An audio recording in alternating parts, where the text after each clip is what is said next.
Falcons GM Ian Cunningham is winning free agency. My savages! MONEYMANE in the thing of a T and playing no games. Should I already know my name when I speak NCC flame. Got my YouTube poppin', man. Like, subscribing, everything in between. You already know MONEYMANE. MONEYMANE. You already know my savages.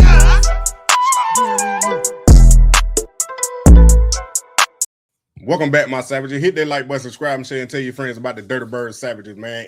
Ian Cunningham then got up there on the podium today and spoke about the free agent moves they didn't made, and specifically signing Tua, man. That's what I want to focus on right here, man. But he said he's not done adding to this roster, and I wouldn't want to stop adding either. You know what I'm saying? He done made some discounted good moves to add depth to this roster, and he like them all. You know what I'm saying? If he didn't like them all, I'm pretty sure he didn't want to. And he's saying they still not done because they still got the draft going on. Now, I think Ian Cunningham is cooking, bro.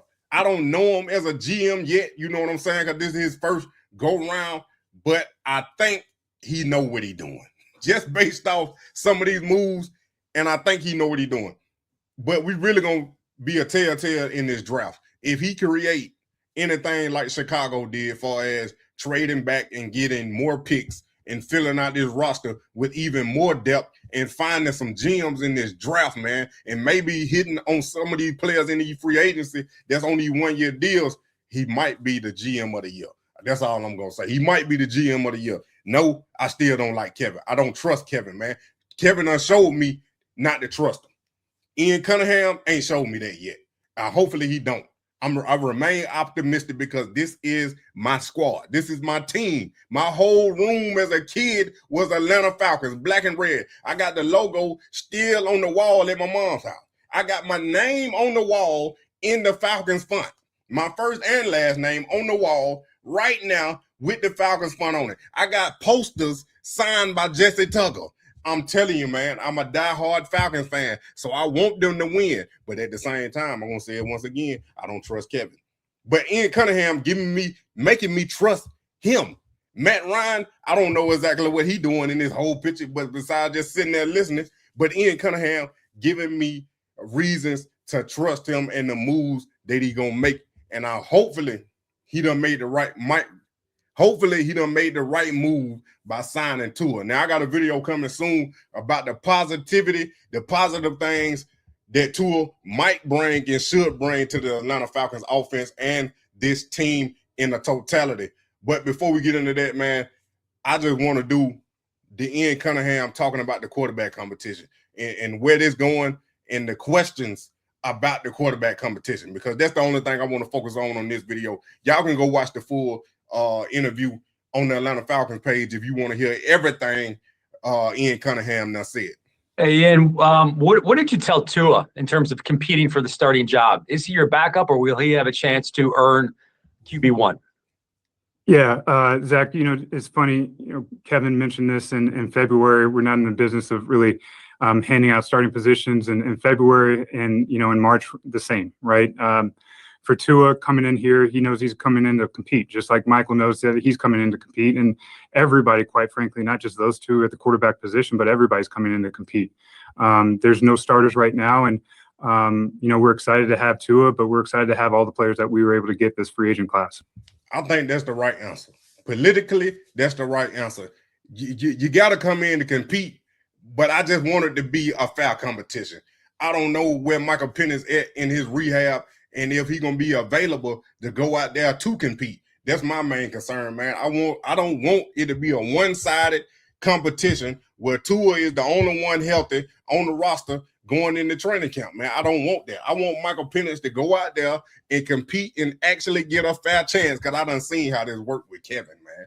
I'm just told y'all I don't trust him. So with that being said, I'm going to believe Ian Cunningham. I'm going to believe what he's saying. It's an open competition, and Michael Pennix going to have a fair shot just like Tua. It is no starters. They having competitions at every position. Ian, please, dog, please be true. This is our thought process, or do you feel like that needs to happen, or is it just the same as you're bringing in another defensive tackle? This is what we do. Yeah, good question, Josh. how we do everything, man. It's yes, to answer your question, yes, we talked to him. Kevin talked to him. I talked to his agent. Before the Pennix Will be additions to the running back room.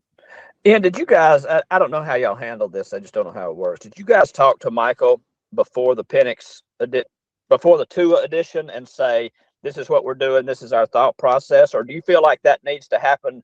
Or is it just the same as you're bringing in another defensive tackle? This is what we do. Yeah, good question, Josh. How we do everything, man. It's yes, to answer your question, yes, we talked to him. Kevin talked to him. I talked to his agent. When we knew that this was the direction we're going. It's just, again, you don't want to blindside somebody. And that's just how we operate, right? We want to have open conversations and communication, and feel like we did that in regards to Michael and Tua. I like that. Be transparent with the players. And I think they came from Arthur Blank, to be honest. Arthur Blank probably told Matt Ryan to tell them, because I think Arthur Blank getting to the age where he want hands off. He still want to be the owner. The family ain't never going to sell the team because it's a money maker. But I think he hired Matt Ryan to handle those day-to-day operations for as being the face of the Falcons, being up there on the podium and telling the head coach and the GM what he expects. And I think that was one of the things that Arthur Blank didn't like, what Terry Fontenot did was blindside Kirk Cousins. So you mean to tell me you go sign the top free agent quarterback at the time to a $180 million contract, and then with the 8th overall pick, you go draft another quarterback and didn't let Kirk Cousins know? I think they rubbed a bitter taste in Kirk Cousins' mouth, but also Arthur Blank, because I don't know if he actually knew, because he letting the people that he hired do their job, which he's supposed to do, and not micromanage. But I don't think he really liked that, and how the whole situation done turned out to be with them in this cap crunch and releasing Kirk Cousins finally. I think Arthur Blank had something to do with that. But on the other hand, I like it, man. I like it. I know they had to make Kevin do that, but I'm glad he did it. You know what I'm saying? But to tell Michael Pennix, I don't know at what point did they tell him, because now it got me speculating. It got me wondering and thinking, did they tell him when he made that IG post? Because this was all before any of this. And I know he probably had doubts or even thought, Michael Pennix I'm talking about, that they were going to bring in another quarterback because he might not be ready to play. Now, I'm telling y'all, I don't think he's going to be ready to play. That's why I'm saying they signed Tua. That's one of the positive things that I'm going to talk about in my next video. So y'all need to like, subscribe, and share, and tell your friends about these Dirty Bird Savages, because we're going to be here all year long, man. And I'm telling you, we're bringing you the best Falcons content. Don't forget, while I'm at it, we giving away a Bijan Robinson jersey when I hit 1,000 subscribers. So you don't want to miss it. You want to be right here when I get that jersey away. Now, back to what I was saying, man. Michael Pennix got a lot to prove, and I done told y'all before in my previous videos, if you ain't watched them, that this is a make it or break year for Michael Pennix. If he gets the chance to play, that's a big if, because he already behind the 8 ball with learning how to play on the center and learning his offense and getting on the field, and just not mentally and on the board and in the classroom and watching film. I'm talking about physically getting on the center and running these plays, man, because you got to have that chemistry with your teammates, with your receivers, with your running back, with your offensive line. All that got to start gelling. And I don't see him getting ready and getting prepared enough in time to be the week 1 starter or even compete in a fair competition to see if he can get the job. But that's just my opinion. Ian, what is your opinion or concern? Maybe Michael Pennix has had a unique, really unique journey to start his NFL career, about maybe looking over his shoulder if there's a competition situation now that Tua, an accomplished quarterback, is in the building. I feel like Mike's going to come in here and compete just like he always does. Everybody's going to come in here and compete, right? That's what our job is to do, is to bring in players that fit what our coaches want to do schematically, that fit.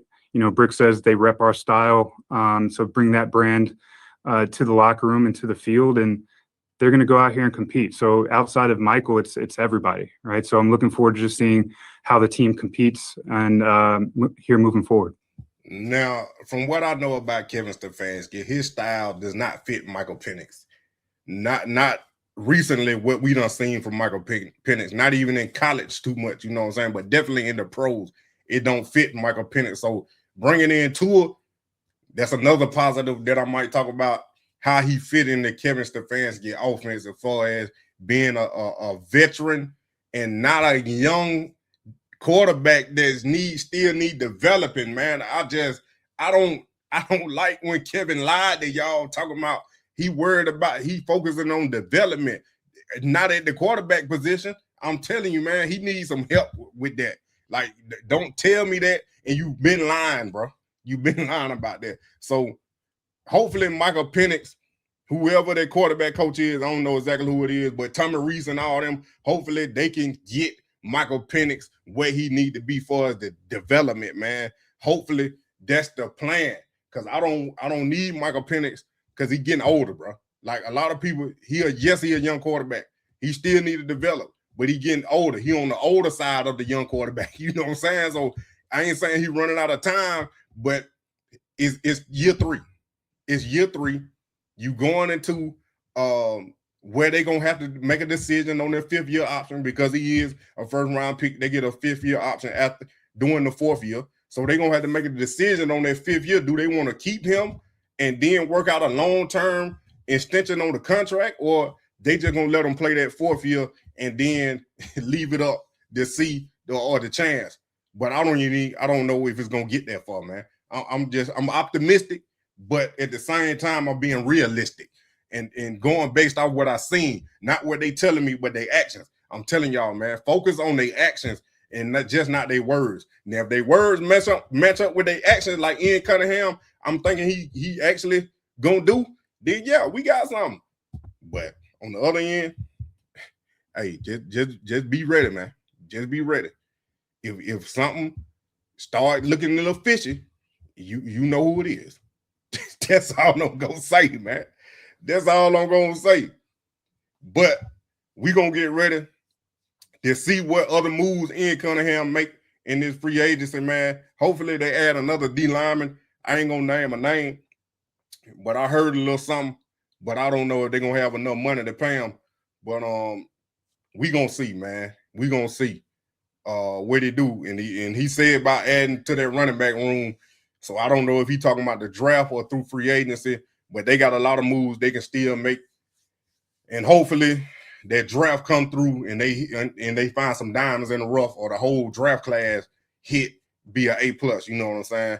But like I told y'all, man, like, subscribe, and share, tell your friend about the Dirty Bird Savage. And Money Man, you already know right here, I'm sticking with the home team all year long and forever and beyond. We gonna talk about the Atlanta Falcons, no matter who the coach, no matter who the GM. We gonna stick right here with it, man. Like I said earlier, don't forget, when I hit 1,000 subscribers, I'm right there. I need 300 more. So if you watching this video and you ain't subscribed, you need to subscribe right now so you can get entered to win this Bijan Robinson jersey when I do this giveaway. And yes, it's gonna be the new jersey when they release April 2nd. We're gonna be right here for the draft, live streaming, and we're going to be right here when they release them jerseys, man. And we're going to be right here all season. But I appreciate y'all. Y'all already know what time it is. My savages! MONEYMANE and the thing of a T, ain't playing no games. Should I already know my name when I speak NCC flame. Got my YouTube popping, man. Like, subscribing, everything in between. You already know MONEYMANE. You already know my savages.